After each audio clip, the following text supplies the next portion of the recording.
When you think about businesses that are selling through the roof, like Aloe or Allbirds, sure, you think about a great product, a cool brand, and great marketing.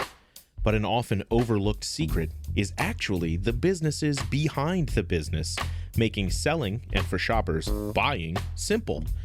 For millions of businesses, that business is Shopify. Nobody does online business better than Shopify. It's home of Shop Pay, the #1 checkout in the world. You can use it to boost conversions up to 50%, meaning way less carts going abandoned and way more sales going through to checkout. Sign up for your $1 per month trial period at shopify.com/income, all lowercase. Go to shopify.com/income to upgrade your selling today. That's shopify.com/income. This episode is brought to you by Progressive Insurance. Fiscally responsible, financial geniuses, monetary magicians. These are things people say about drivers who switch their car insurance to Progressive and save hundreds. Visit progressive.com to see if you could save. Progressive Casualty Insurance Company and Affiliates. Potential savings will vary, not available in all states or situations.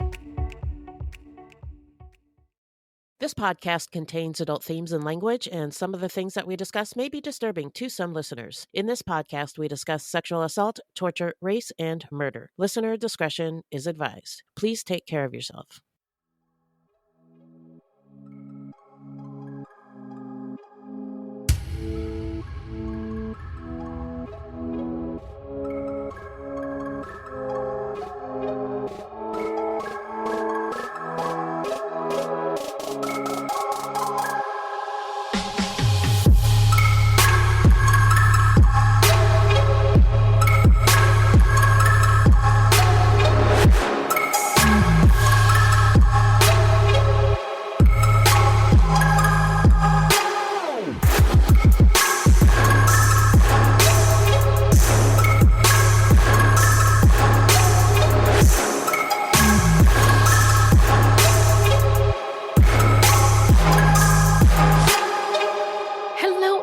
And welcome to Fruitloops, episode 229. Buiti binafi and bienvenidos, bitches. Thank you so much for listening. Yeah. Now, Fruitloops is a podcast about true crimes committed by people of color and those who are othered and the victims, because contrary to popular belief, not all serial killers are straight, cisgender, able-bodied white dudes. What? I'm telling you, these crimes rarely get any public attention because the news is racist.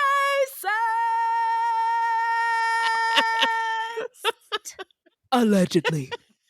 And we are Wendy and Beth. She's Wendy, a Black Latinx woman, and I'm Beth, and I just happen to be white. Hey guys, it's just us. It's just part of who we are. Part of who we are. Yep. Mm-hmm. And we're not journalists, investigators, or psychologists. Just a couple of gals interested in true crime. Also, the opinions expressed in this podcast are just that, our opinions. All right, so who are we talking about today, Beth? Today we're talking about Kazuko Fukuda, referred to as the most famous fugitive in Japanese history, and also known as the woman with 7 faces. When I saw that AKA, I immediately was like, Arya Stark! Oh yeah, I forgot about that. Yeah. But before we get into Fukuda, how you doing? I'm doing good this week. Good. You love to see it. I love to hear it. Yes, just getting ready for the next shit show to hit. Yes, ma'am. Right now, I'm enjoying No Shit Show. Yes.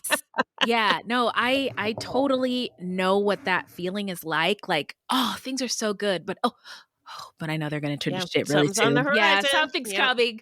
What do you got now, God? Should I bend over or not? But that's really, really good to hear. I, too, am feeling lighter, happier. I really do think a lot of it is the weather. I do suffer from seasonal depression. I suffer from regular depression, and it just gets way worse in the winter. Seasonal. Yeah. So it's been really nice to get outside and ride bikes, go for walks, etc., Yeah. etc. All those things really do like help your mental. It's crazy. My therapist has been right this whole time. I just thought she was. I was like, okay, yeah, for sure, Fine. sure, I'll take Whatever. a walk. This lady thinks I'm going to go outside. But she was right. She was right. So now let's get into some listener letters. Oh, hello, angels. Thank you. Just love that sound. What's in that bag, Beth? Well, I wanted to say thank you to Susie on Audible for your 5-star review. Whoa, on Audible? Yeah, I just realized the other day that there were reviews on there. So Wow. really sorry this is late. There's old ones too, but the most recent one was Susie's, and I think she posted it in February. So a little Susie. late, but thank you, Susie. Thank you. Air horns for Susie. We love you, Susie. Thank you. Yeah, thank you. And we also got an email from Kat J. And Kat said, "Hi, just wanted to reach out about your podcast and that you did a great job covering some of the underlying causes of violence that many of my clients on death row in Arizona experience. If you're looking to discuss more of the facts related to some of the cases in Arizona or those who are on death row, please feel free to reach out." And guess what? What? We're going to be talking to Kat soon and sharing our conversation with y'all in the future. Yes, Kat, by the way, thank you for reaching out to us. And Yeah. thank you for the kind words and can't wait to chat more. Yeah. And if you have any questions or comments, please send them to fruitloopspod@gmail.com or leave us a voicemail at 602-935-6294. and we may feature it on a future episode. But if you don't want us to, just let us know and we won't. It's that simple. So Yep. we don't have any new Patreons this week, but you know what? We have over 200 Patreons, and we are grateful for each and every one of you. I hope that you felt that it's been worth it to get the extra content. Just want to remind everyone, if you head on down to the Patreon, you get merch, you get bonus content, ad-free episodes, and then monthly Fruit Loops happy hours with us. And again, we could not do this show without our Fruities, and we couldn't do it without our Patreons, and we just are so, so thankful for you. So hip hop air horns to every last one of you who's rocking with us over there on the Patreon. Yeah. So we're going to take a quick break, and then we're going to get into the story when we come back.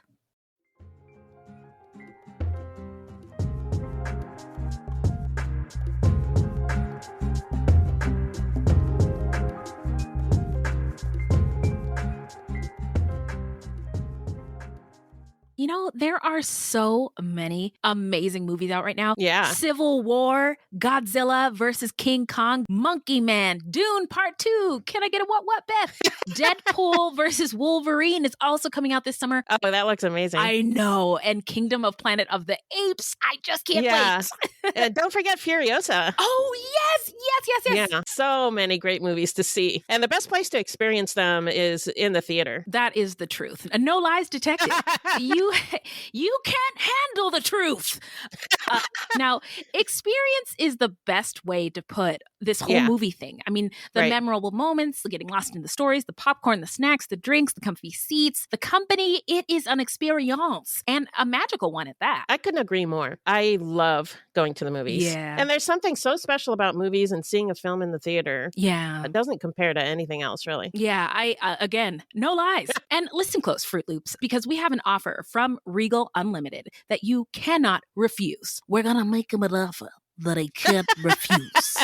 Regal Cinemas. That's right. Regal Unlimited is an all-you-can-watch movie subscription pass that pays for itself in just 2 visits. Did you say it pays for itself? Oh my gosh, tell me more. Yeah, Tell me more. You can see any standard 2D movie anytime without any blockout dates or restrictions. And if you want to see a movie in a premium format like 4DX, IMAX, RPX, or ScreenX, your Regal Unlimited membership gets you into those premium experiences at a reduced cost. With Regal Unlimited, you won't just save money on tickets. You'll also save on snacks. Woo. Members get 10% off all non-alcoholic concessions items. So if you're planning to see 2 movies this month, you need to join Regal Unlimited. Sign up now in the Regal app app or on regmovies.com/unlimited. Use promo code FloopsReg, that's FLOOPSREG, to let them know that Beth and Wendy sent you. Again, go to the Regal app or on regmovies.com/unlimited and use promo code FloopsReg. Thanks, Regal Cinemas, for sponsoring the show. Yay! All right, we're back. Remind us, Beth, who is our perp today? Today we're talking about Japanese murderer Kazuko Fukuda, who underwent several plastic surgeries over a span of 14 years and used more than 20 identities in order to escape justice. And she was kind of close. She got close she got real escaping close. justice. Very close, yeah. So now let's get into the love and light section of our show, where we just say love and light to those left behind in the wake of this tragedy who loved the victim and cared for the victim. Also, I mean, you got to think of Fukuda had children. They're also affected by this, etc. So there's many people left in the wake. So we want to say love and light to all those people, and also rest in power to Atsuko Yasuoka, who was 31 years old. So this subject is not a serial killer, but the story is so fascinating. We had to cover it. So fascinating. Yeah. So now let's get into the setting. We want to lay some context. Yep. Hit it, Beth. Well, the setting is Japan in the 1980s. Japan is an island country located in the Northeast Pacific Ocean, east of Korea, across the Sea of Japan. The Japanese archipelago includes more than 3,000 islands. The 4 main islands from north to south are, and excuse my pronunciation, Hokkaido, Honshu, Shikoku, and Kyushu. Japan is divided into 47 prefectures, which are similar to states, provinces, or counties. Now, we've covered Japan in the past, by the way, and it's impossible to cover everything about the setting, but just a little taste. So Japan was settled about 35,000 years ago by Paleolithic people from the Asian mainland. So Japan's history is long.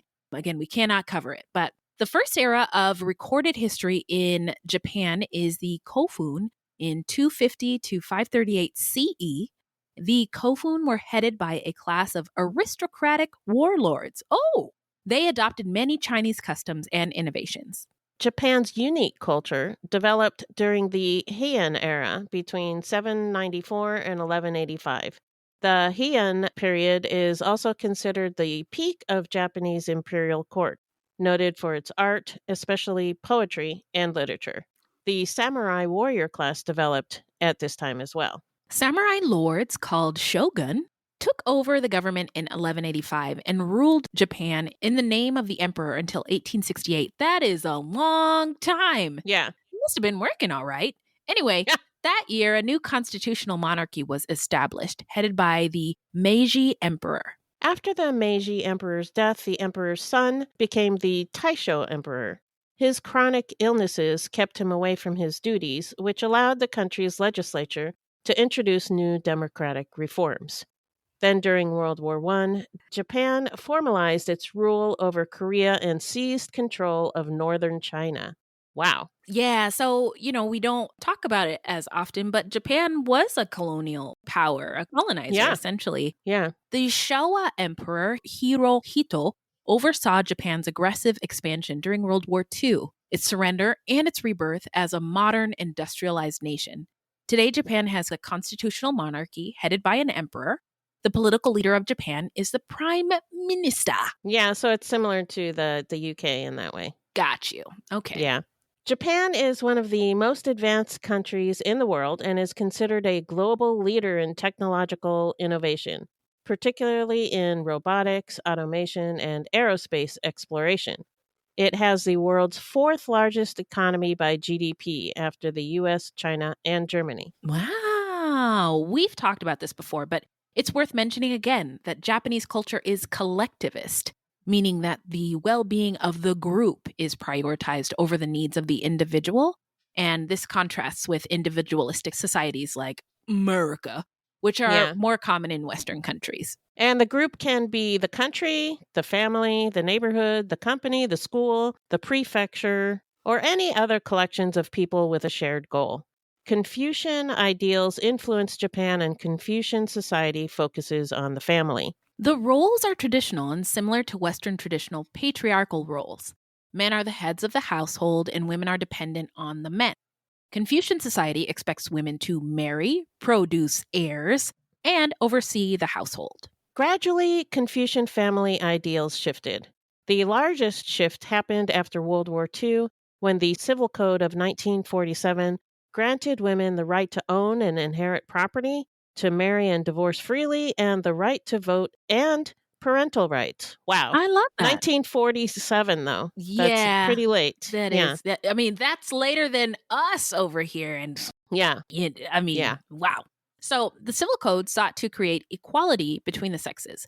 But despite legal equality, in practice, women were not equal. In marriage, men were still expected to be the breadwinners, while women were expected to take care of the home. The jobs available to women were not the same, and men were paid more. Although this is slowly changing, women are still expected to shoulder most of the burdens of housework, childcare, and elder care. Not unusual.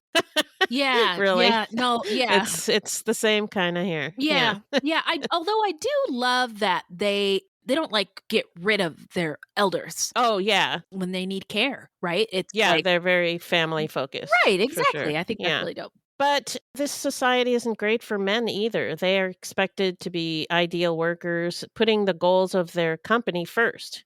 But married women in Japan increasingly hold part-time and full-time jobs, and sharing of family roles is slowly increasing. Women are also increasingly educated. Having a baby outside of marriage is uncommon in Japan. It is still considered shameful, and single mothers face economic and social discrimination. By the way, speaking of discrimination against mothers, there are many mixed race, particularly Black mixed race Japanese persons who are like shamed or shunned within their Yeah. society, Right. which is interesting and a topic for another day, but I just found out about it. So, but back to the story. Children are almost exclusively birthed within marriage, with only 2.3% of children born to unmarried mothers. By contrast, 40% of births in the United States are to unmarried women. I wonder what That's their take crazy. is if abortion is legal in. Abortion is legal. I did look into that, but their abortion rate is way lower than ours. Mhm. And so that's not it. Mhm. They do tend to marry if they get pregnant. Mhm. So Mhm. that might be part of it. But also, a lot of women don't want to get married. So they may just avoid the situation And why altogether. would you, ladies? Am I right? Yeah. And Japan also has a problem with a low birth rate Oh, right now interesting. because people don't want to get married. Yeah. Interesting. Okay. Thank you. You're welcome. So compared to the US, Japan has exceptionally low levels of crime. In 2011, its intentional homicide rate was 0.3 per 100,000 people, while America's rate was 4.7 per 100,000 people. In Wow. 2013, Japan's gun homicide rate was 0.01 per Mhm. 100,000 people, while America's rate was 3.5, or 350 times the rate of Japan's. Winning. I'm just kidding. That's definitely not Not a winning. winning. No. In the 1980s, the country of Japan was a pretty safe place, even considering the activities of the Yakuza, sometimes called the Japanese Mafia. Ever heard of them? Which was founded in the 17th century and still regarded as being among the most sophisticated, wealthiest, and dangerous criminal organizations in the world. So your chances of getting murdered in Japan in the 80s were 1 out of 100,000, and about 96% of murders were eventually solved. Because of how safe things were, Japanese police officers would often go out on their patrols totally unarmed and sometimes on bicycles. I just, as a Black person in America, I cannot imagine a police officer just That sounds so hanging pleasant. out with no gun and a bike? What? Yeah. So Japan didn't have anything like the FBI either. In fact, some dissatisfied citizens complained that the Yakuza did a better job at fighting crime than the police did. Wow. Law enforcement in Japan has an above 90% conviction rate. However, Japan's criminal justice system relies heavily on confessions. And as we know, sometimes confessions can be false. Yeah. Yeah. In 2014, confessions underpinned 89% of criminal prosecutions in Japan, and the lack of safeguards for suspects means the system often relies on false confessions. So that number becomes less impressive. Yeah. If you think about that. Yeah. Interrogations in Japan can be very stressful, and some suspects will falsely admit guilt just to end a stressful interrogation. Yeah. We've talked about this before. We Yeah. sure have. Police may hold ordinary criminal suspects for up to 23 days. That's way more than here. Yeah. We only get 48 hours Right. without a charge. And they don't have access to defense lawyers during this time period. Prosecutors put pressure on the police to extract confessions. Interrogators sometimes ram tables into a suspect, stamp on his feet, or shout in his ears. Oh! Interviews can last for 8 hours or more, and suspects are deprived of sleep and sometimes forced into physically awkward positions. It sounds like torture to me. No, yes, it Yeah. does. You know, by the way, speaking of torture, I'm listening to that Guantanamo podcast. It's good, Oh my right? gosh, yeah, but the Yeah. stuff that they are doing Yeah. to people. Horrible. Anyway, but because murder was so rare, Japanese law about murder could be unusually lenient. The country had a 15-year statute of limitations on murder, meaning that if a murder was committed more than 15 years ago, prosecutors couldn't charge anyone with it, even if the perpetrator confessed. Yeah. So now let's get into the early life of Fukuda. What do you got for us, Beth? Kazuko Fukuda was born in 1948 in the Japanese city of Matsuyama, the capital city in Ehime Prefecture. Her father abandoned the family when Kazuko was 4 or 5.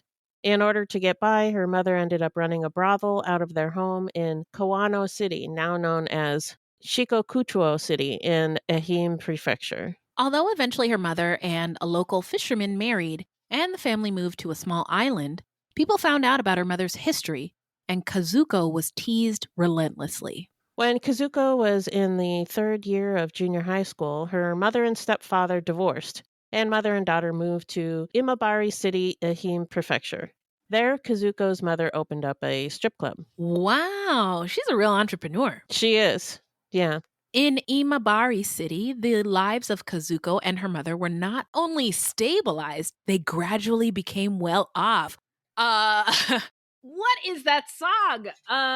We've been moving on up to, what is the city? Imabari City, with a deluxe apartment in a strip club. Moving on up. So Kazuko grew into a rebellious girl. She dropped out of school, and by the time she was 18, she was out of the house and living with her boyfriend. So now let's get into the timeline. Hit it, Beth. In 1966, Fukuda and her boyfriend were arrested for robbery after they robbed the house of the head of the Japan Taxation Agency. Oh. She was sent to Matsuyama Prison, located just outside of Matsuyama, about 30 miles from Imabari City. What happened there would later become known as the Matsuyama Prison Incident.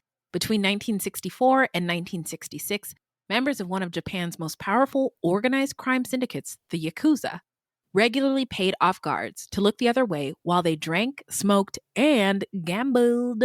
Worse, they obtained access to the female inmates, who they raped whenever they wanted. And one of their victims was 18-year-old Fukuda. That's horrifying. Yeah. And it happens in prisons to incarcerated peoples more often than you might think or like to know about. Yeah. So within 2 years, Fukuda was released, and she got married at the age of 20. She divorced the man 5 years later, then married another man the following year. The couple eventually had 4 children. But Fukuda liked to drink, gamble, and shop. And before long, she was deeply in debt to about 1.5 million yen, which is equal to about $30,000 in today's money. Ooh. In 1982, Kazuko was 34, the mother of 4 children, and up to her neck in bills. She worked as a hostess at a cabaret in Matsuyama City, Ehime Prefecture. Now, as a hostess, she was paid to serve and flirt with customers. One perk of the job was that customers were strongly encouraged to buy their hostesses drinks. And Kazuko loved to drink. The job seemed to fit her personality, and it paid better than many jobs available to women at the time. But it didn't pay enough to get her out of debt. And her work nightlife started taking a toll on her role as a mother and wife. She was also seeing another man on the side, so she had a lot going on. That is a lot. 4 Yeah. kids, 2 men, a job, debt, Yeah. bills. That is. I don't know. I'm Yeah. overwhelmed. I don't know how she did that. I am overwhelmed just thinking about it. In 1982, at the club where Kazuko was working, there were many other hostesses, including one named Atsuko Yasuoka. Atsuko was 31 years old. She was good looking, she was charming, and one of the most popular hostesses in the club where the two worked. As a single woman, Atsuko was able to live how she wanted, and she did. She had lots of clothing, jewelry, accessories, and money. She seemed happy, stress-free, and everything that Kazuko was not. Ooh, already I'm feeling jealousy vibes. So Fukuda was, in fact, jealous. Yeah. And we know this because she made comments to other coworkers. She decided to make friends with Atsuko. And on August 19th, 1982, Fukuda went to Atsuko's house.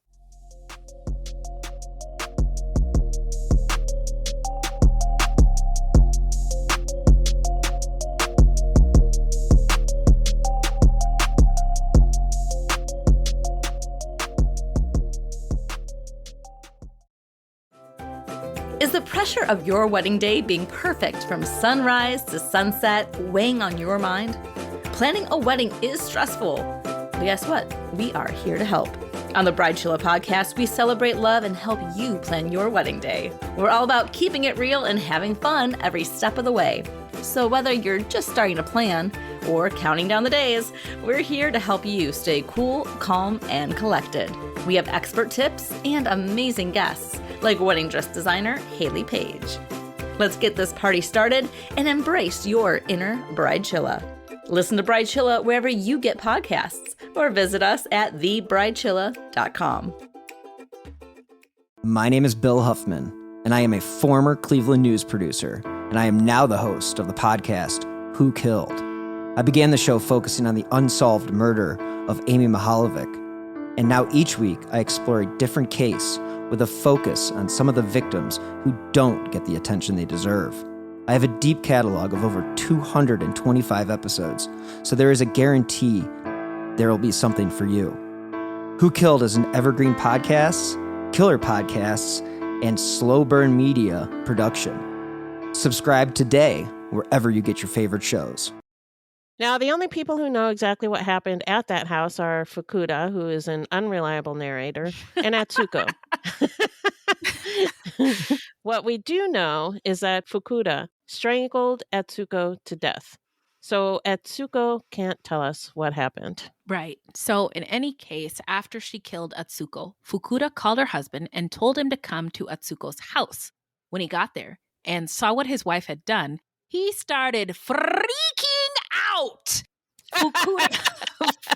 Fukuda told her husband that she had lent Atsuko money, and although she had asked her to pay it back multiple times, Atsuko refused to pay it back.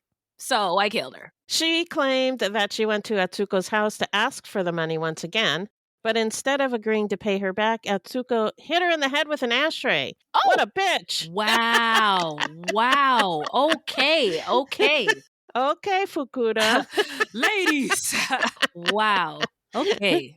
The two then got into a physical fight during which Fukuda strangled Atsuko to death. That's her story. That's what she's going with. That's her story. In America, or in the United States, we might call that like mutual combat. And so nobody, right? No, if they're both fighting, they Mutual that is a real thing in that police and law enforcement use. It sounds like a game. It does. Mutual combat. It does, but I'm pretty sure it's real. I've heard, crime people talk about it. But essentially it means they're both engaged in combat or fighting, and either they both get in trouble or nobody gets in trouble, basically. Okay. But right. This isn't that. I'm sorry I said all that. It doesn't really fit here. Anyway, her husband believed her, but urged her to turn herself in, and she refused. Instead, she came up with a plan to cover up the murder and get rid of Atsuko's body. She decided to try and make it look like Atsuko had abandoned her apartment and life and ran away. In Japanese, this is called johatsu, which literally translates to evaporation, meaning disappearing without leaving any trace. There's another description for a variation of the same phenomenon, yonij, or disappearing into the night, which describes the phenomenon of an entire family disappearing. There are even fly-by-night moving companies that will help you and your family disappear. What? It's that common. Wow, that's amazing. Yeah, I want one. I want to disappear into the night. Wow. No, that is really neat. I mean, there might be a market for that here in the United States. That could be, yeah. Fly-by-night moving company at your service. So the reasons for the sudden disappearance of people or families in Japan differ. But one factor is that Japanese work culture expects people to work long hours and be constantly productive. I've actually seen like Vice and Vox News photos and articles. Talk about this. Yeah, with just people, men who've worked so long and so hard at the office, just passed out on the street. Wow. Yeah. And so sometimes even up until the point of death from overwork, a phenomenon called karoshi. And people who die by suicide due to mental stress are called karoji satsu. So rather than falling victim to karoshi or karoji satsu, sometimes people will just disappear and start again somewhere else. Other reasons might be the loss of a job or poor performance on exams. In Japanese culture, as we mentioned earlier, honor and respect is very important, and it's a collectivist society. So Right. So because of the high emphasis on in-group belonging and affiliation with family and other social networks, dishonoring yourself places Japanese individuals at risk of losing their place in society. in any case, in order to make it look like johatsu, Fukuda took all of Atsuko's possessions and hid them at the apartment of her boyfriend. And she got her husband to help her. Whoa. Wow. That's amazing. Yeah, that's pretty brazen. Yeah. She took cash and more than 300 items, including furniture and a bank book, worth a total of around 9.5 million yen, which was worth somewhere around $40,000 in 1982 dollars. In today's money, that would be over $100,000. Holy shit. Yeah. Also, getting your husband and boyfriend to help you like move a body is Get away with murder. Yeah. It's so I can't even get old Whitey to help me put away the dishes, let alone move a body. Ay, ay, ay. So she also convinced her husband to help her dispose of Atsuko's body, as we said. Together, they took her body and dumped it in a mountainous area outside of Matsuyama City. The two felt that because the weather was hot, the body would decompose quickly. So they just threw Atsuko's body into the woods without even burying it. And on August 24th, 1982, some hikers found a female body swollen by rain in a mountain forest on the outskirts of Matsuyama City, and they notified police. After an investigation and search through records of recent missing persons, the police confirmed that the woman was Atsuko Yasuoka. The owner of the club where she worked had called the police 3 days earlier saying that Atsuko had been absent for 2 consecutive days, and they were unable to get a hold of her. When police went to Atsuko's house, they found that everything was gone. When questioning her coworkers, they learned that Fukuda was one of the last people to see her. Police phoned Fukuda's house to ask her into the station for questioning. Fukuda pretended to be one of her kids. Oh, wow. She's really quick on her feet. She is. And she said her mom would be back shortly. Wow. Then after hanging up, she took 600,000 yen, about $3,000 in 80s money, but close to $10,000 in today's money, that she had stolen from Atsuko, and she fled the city. Kazuko later claimed that she intended to go to Aomori Prefecture, which is a remote part of the country known for its natural beauty. She said, quote, "I was going to atone for my evil deed by going to a sacred area, say a prayer, and end my life. But I got on the wrong train and ended up in Kanazawa," unquote. A likely story. I am just saying, I don't know why there isn't a movie yet about this case. Seriously, This. I think there is a Japanese movie, but not one in English. Oh, man. I wish I would have watched it before this. This is, I mean, the twist. Oh, you wouldn't have been able to understand it because it's in Japanese. So. It's not dubbed? You can't, there's no subtitles? Oh, No. man. Okay. Well, let's work on that, everybody. So Kanazawa is in Ishikawa Prefecture, about 620 kilometers or 385 miles for Americans from Matsuyama. When police went to her house to look for her, they found a large amount of gold and silver jewelry stolen from Atsuko. They then arrested her husband and began questioning him. They told him that Fukuda had owed money to many people, including loan sharks. They also told them that based on the autopsy, it looked like Atsuko had been strangled from behind, and they told him about Fukuda's boyfriend. Faced with all this information, Fukuda's husband broke, and he confessed to his role in Atsuko's murder. He was later charged and convicted of disposing a body. In the meantime, Fukuda was on the run. Of course, it would be near impossible to run from the police forever. But Fukuda didn't have to run forever. Because of the statute of limitations on murder in Japan, she would just have to avoid capture for 15 years. 15 years. Time me. I'll go now. You can do it. Yeah. And that is just so little time. It's really like I've been having a hard time wrapping my mind about just how small of a window that is. Yeah. In Kanazawa City, Fukuda initially found it difficult to find work as a hostess due to her age. Hostesses tended to be between the ages of 16 and 30, and Atsuko was in her mid-30s. However, she eventually landed a job at a snack club. What's that? A snack club was just a cheaper, less fancy version of the kind of club that she was used to working at. She would travel to Osaka via the bullet train, which is like a fast train, to make calls home to her family and friends. She knew her calls would be traced, and it was a deliberate attempt to throw investigators off of her trail. I don't know this for sure, but I believe she also must have really enjoyed like crime dramas, crime shows, because she is doing the most to not get caught. Pretty good at this. Yeah. So Fukuda decided to go to Tokyo and get some plastic surgery. She had a couple reasons for doing this. One was to change the look of her face to avoid detection by police. The other was to look younger and prettier so she could get better jobs. She would go on to have several more surgeries, which led her to become known as the Woman of Seven Faces in the media. Around September 1985, while working as a hostess, she began dating a customer who owned a candy shop. She moved in with the man and started working in his candy shop. People who came into the shop seemed to really like her, and she became part of the community. As time went on, Fukuda began feeling more confident and less worried about being discovered. She even invited one of her sons to come live and work with her at the shop. Wow. Yeah, she told her boyfriend that he was her nephew. At the same time, she had been added to Japan's most wanted list, and posters of her were all over Japan. That's nuts. Mm-hmm. When her boyfriend proposed marriage, Fukuda didn't accept for fear of her identity being revealed. Because if they got married, she'd have to produce identification and blah, blah, blah. So, yeah. What she told her boyfriend is that she was already married and had fled her life because her husband was violent. So she couldn't get married. He believed her, but his cousin did not. The cousin thought she resembled the infamous Kazuko Fukuda and notified police.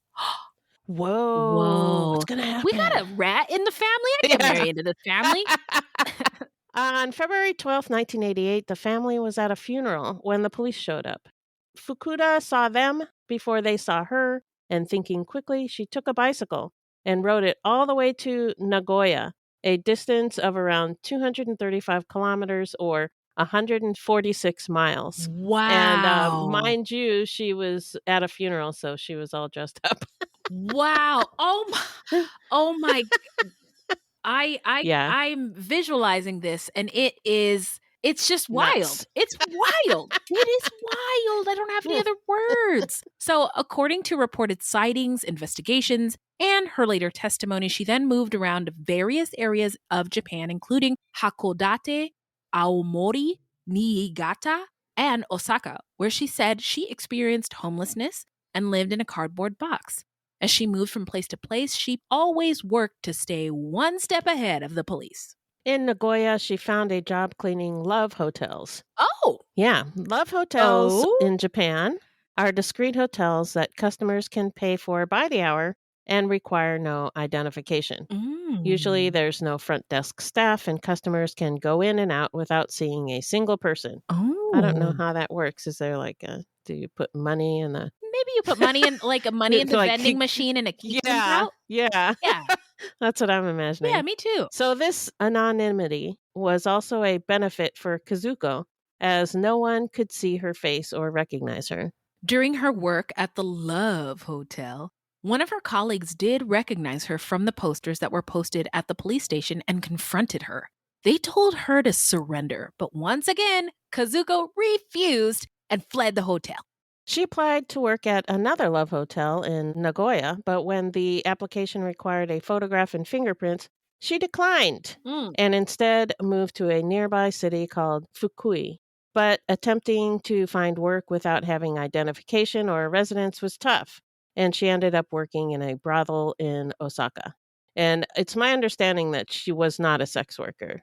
Oh, interesting. Okay. But I don't know for sure. I don't know 100%. Okay. Well, the links will be in the show notes, and you can look further if you want, I suppose.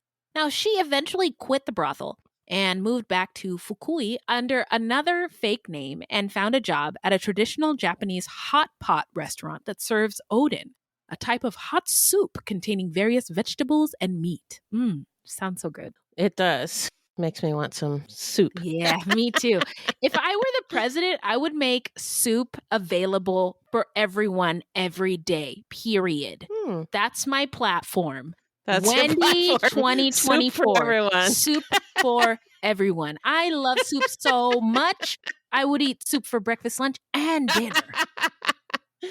So once again, feeling comfortable that the police had lost her and she had covered her tracks, she started living her life in Fukui like a normal person, working at the restaurant, drinking at bars, going to karaoke. She was enjoying her freedom. At one point, a police officer drinking at the restaurant commented to her that she resembled Kazuko Fukuda, the famous fugitive, to which she laughed, pounded her fist on the table, and jokingly demanded that he take her fingerprints. Oh, yeah? And guess what? He didn't. So now we're going to get into the investigation and the arrest. What the what, Beth? In 1997, police were desperate to find Fukuda before the statute of limitations ran out. So they offered a 1 million yen, about $10,000 reward, for any information that led to her capture. A then unprecedented move. They didn't do that there. Yeah. Well, murder wasn't really a problem. That's true. Yeah. Yeah, that's true. So why would they? Yeah. And also a prepaid telephone card with her image on it was also issued. Interesting. So everybody got a phone card with her picture on it? If they bought a phone card, Wow. I guess it would have her picture on it. That is so smart. That's genius. Yeah, it is. Wow. Okay, so the Jujin Hospital in Tokyo, where Fukuda received at least one of her operations, also offered a reward, since, as director, Fumihiko Umezawa told the Washington Post, quote, anyone who did a bad thing should have to pay for it, unquote. They may have been ashamed to have played part of her scheme. Yeah, I think they felt like scammed, by her. Well, she's kind of a really good scammer. So she is. She's really good at it. I don't know. We always cover these female criminals, and we always end up admiring them.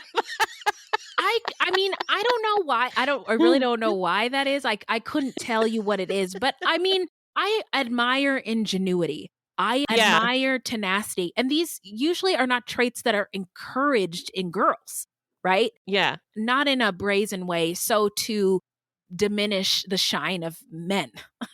And right. That's true. I'm sorry, but I really admire it. I'm sorry. Yeah. I'm sorry. Yeah.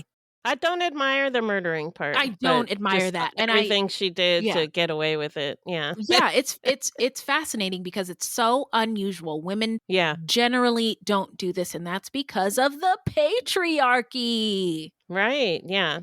So it's hard not to admire it. Mm-hmm. And on July 24th, 1997, a customer at the Oden restaurant where Fukuda worked informed police about a woman who resembled Fukuda who worked at the restaurant.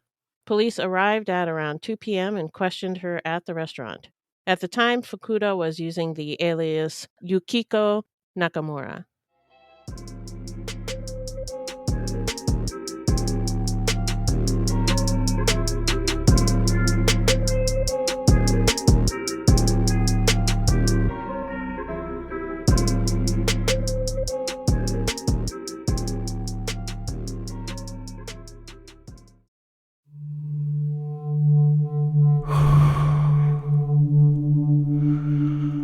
I'm an American vigilante.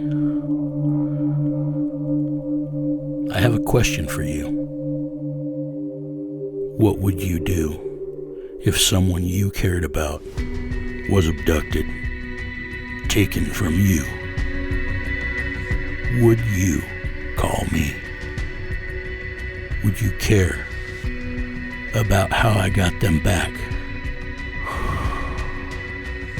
Download American Vigilante now.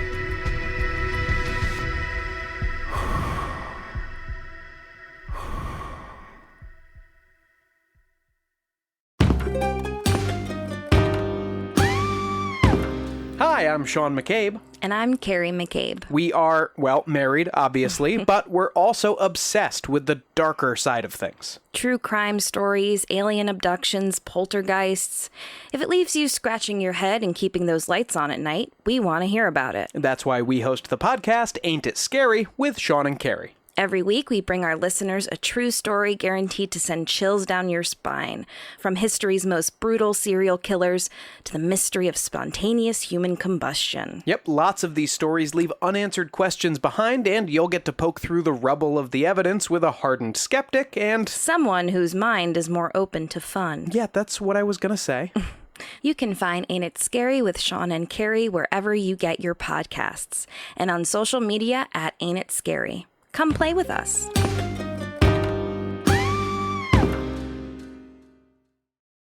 While drinking beer and eating with the police, wait a minute, she was hanging out with them. Fukuda answered questions, but declined to have her fingerprints taken. However, police got her fingerprints off of the beer bottles she was drinking from during the questioning. Got her. Got her. I was going to say got him, but got her.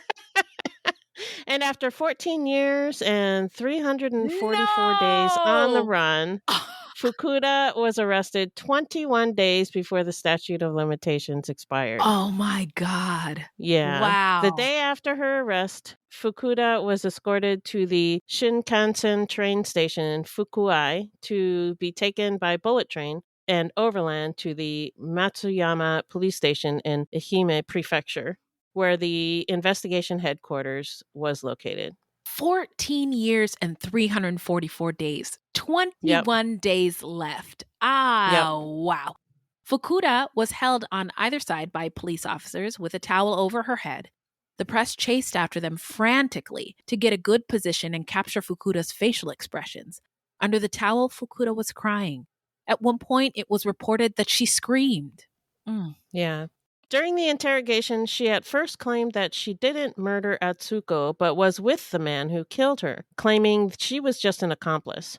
Police looked into the man she mentioned and found that he had already passed away. The statute of limitations was set to happen in 6 days, and the police needed to prove that the man Fukuda claimed was the killer had an alibi and wasn't involved in the crime.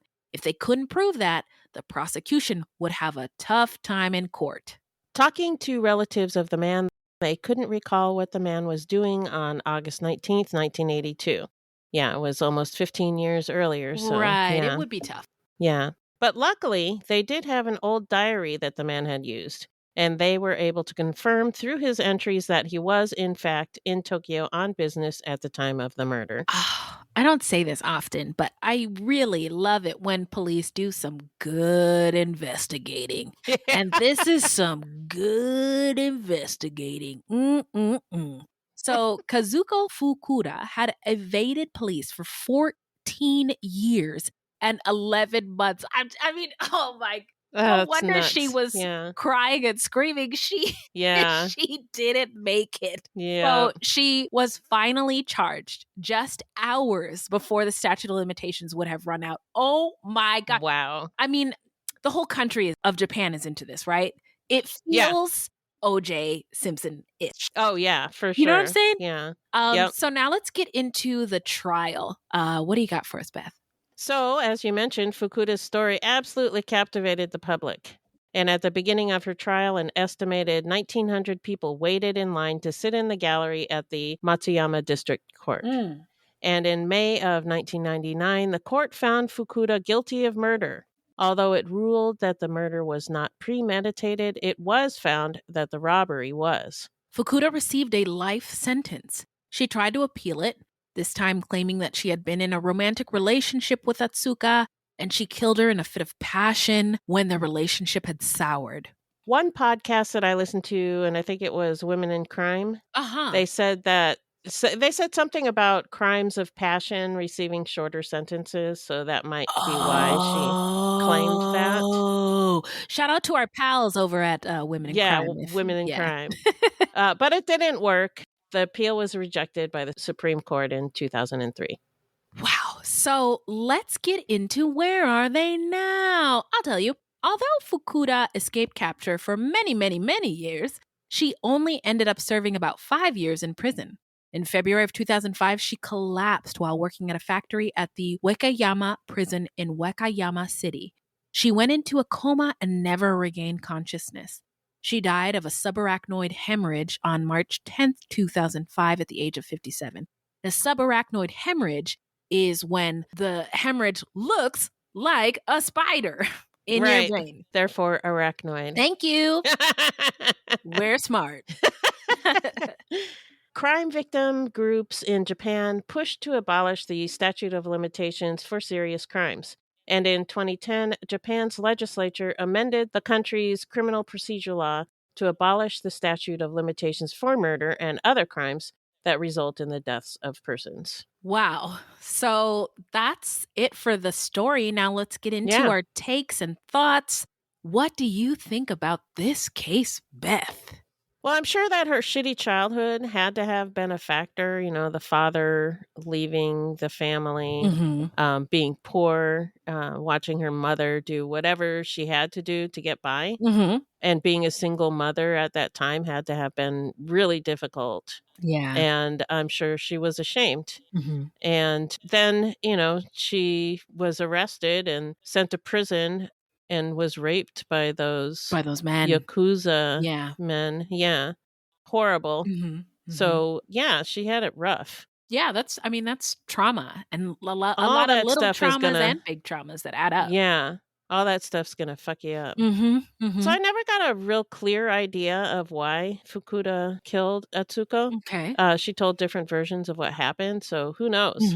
She probably was jealous because she told her coworkers things that made them. I'm jealous. Atsuko sounded like she was living the dream. Yeah. Young, beautiful, making money, nice things. I mean, that's what we all, that's what I want. She was a baddie with a bag. And that's my dream in life.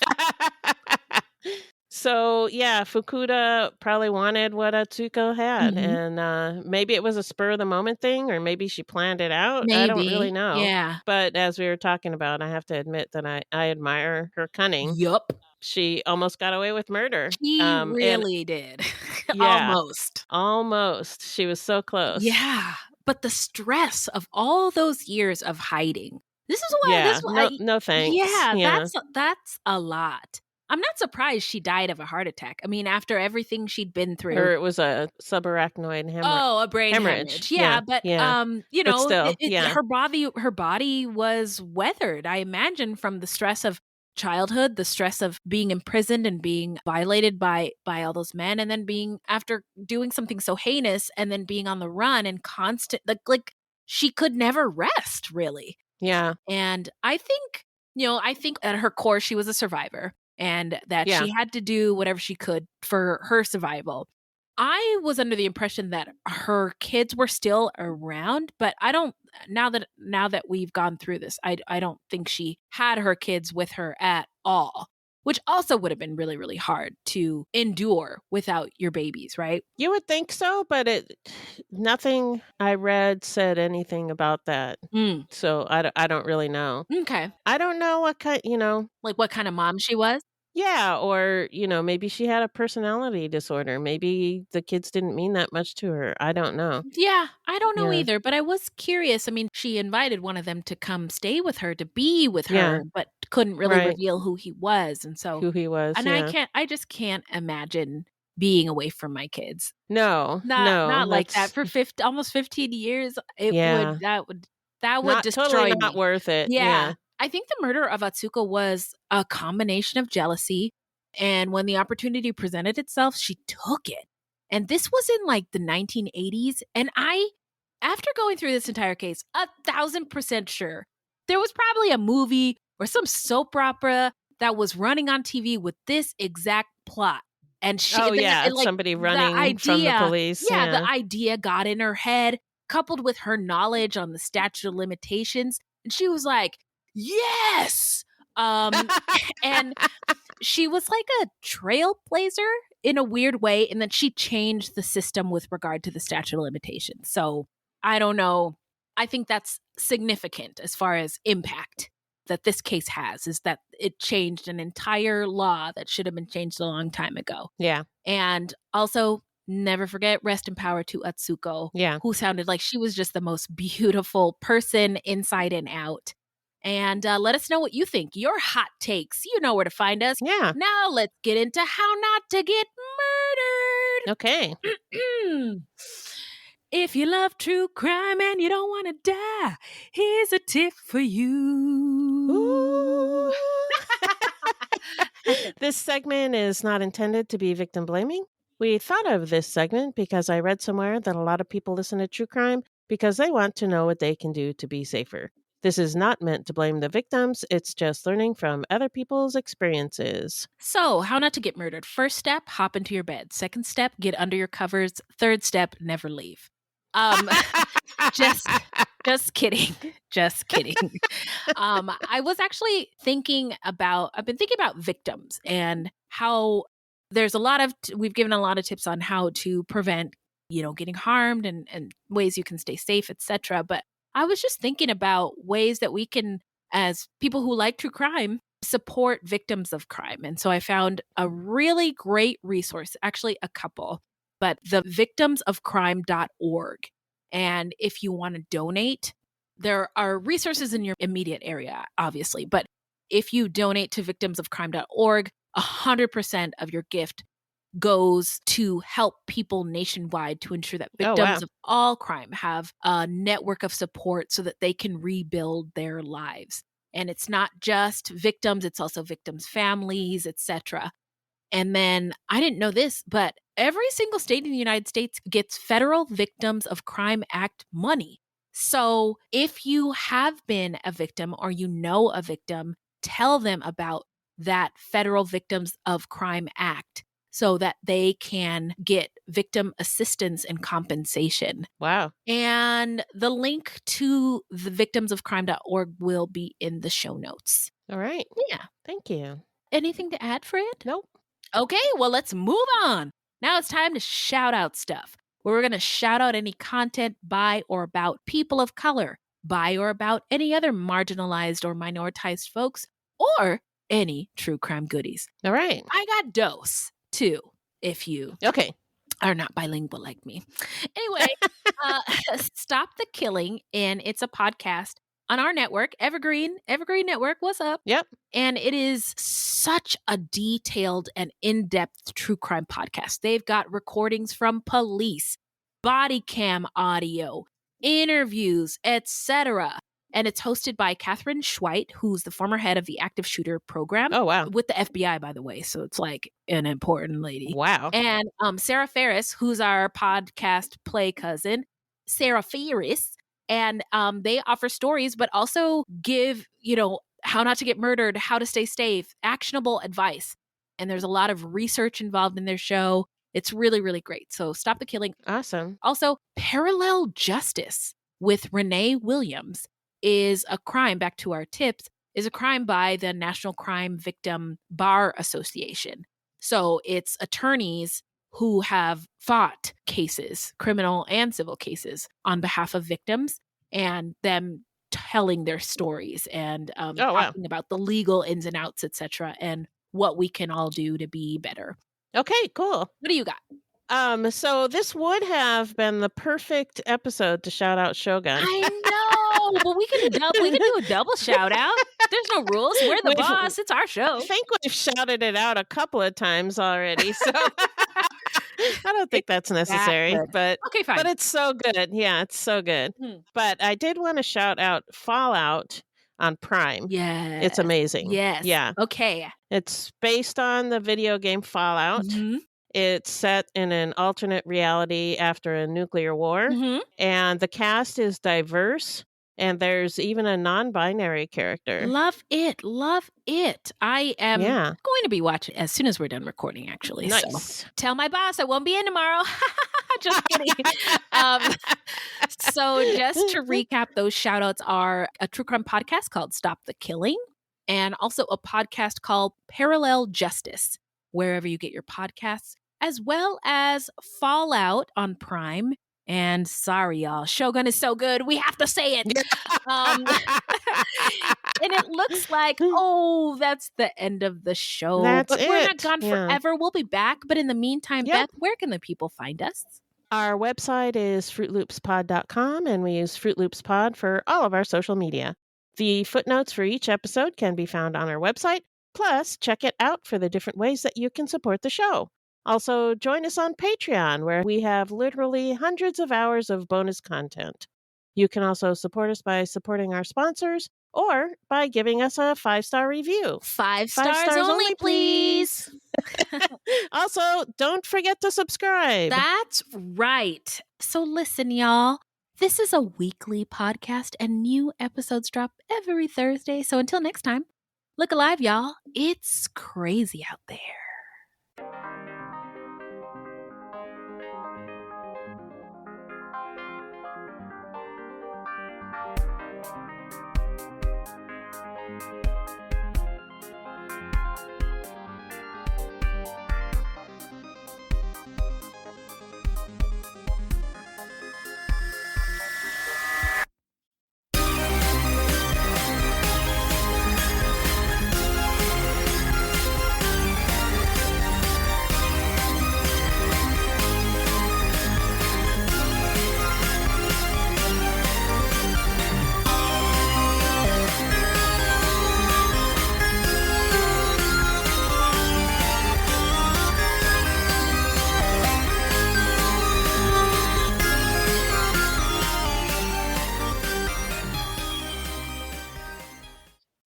Now I'm sweaty.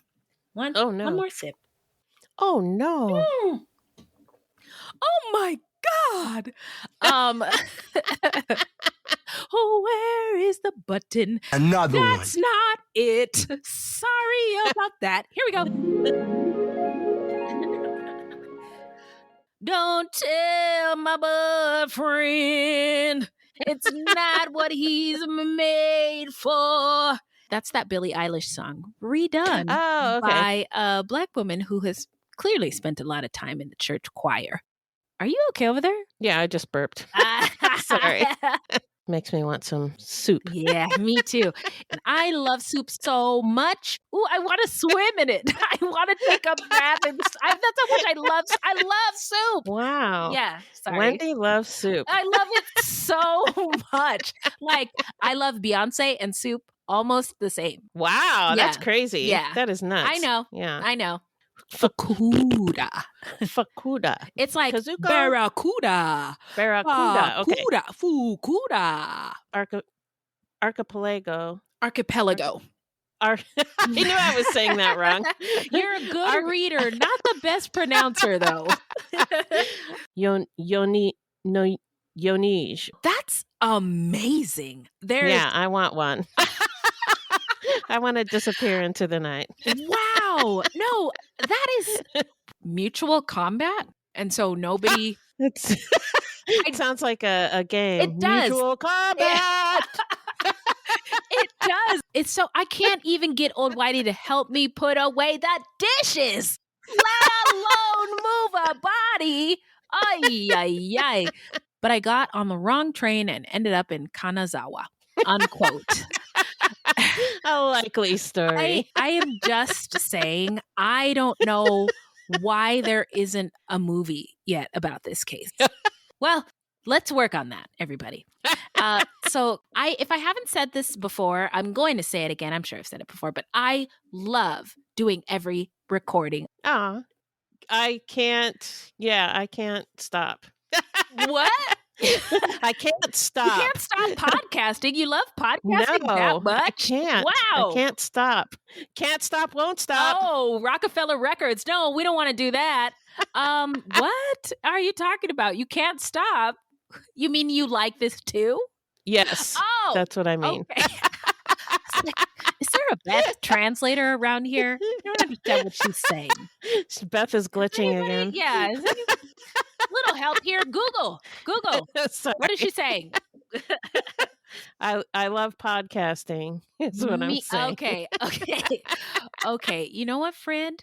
I don't usually say this to you. You usually hurl this at me. You should go to sleep. Okay. You should get some sleep, friend. In the meantime, I'm going to get this audio in the drive, and I will see you on the internet streets, okay? Sounds good. Okay, night-night. Love you. I want to take a moment to tell you about my podcast, Carol Costello Presents Blind Rage. In 1984, a woman named Phyllis Cottle was abducted in broad daylight, tortured, and left to die in a burning car in Akron, Ohio. At the time, I was a rookie reporter covering this horrific story. Since then, I've reported every kind of crime imaginable. I've been able to leave most of them at work, but not this one, the one that buried itself under my skin and stayed put. Phyllis Cottle was a badass woman, and I want to tell you her story. A production of Evergreen Podcasts and signature title of the Killer Podcast Network, you can find Carol Costello Presents Blind Rage wherever you get your podcasts. Discover more great true crime and paranormal programming at killerpodcast.com.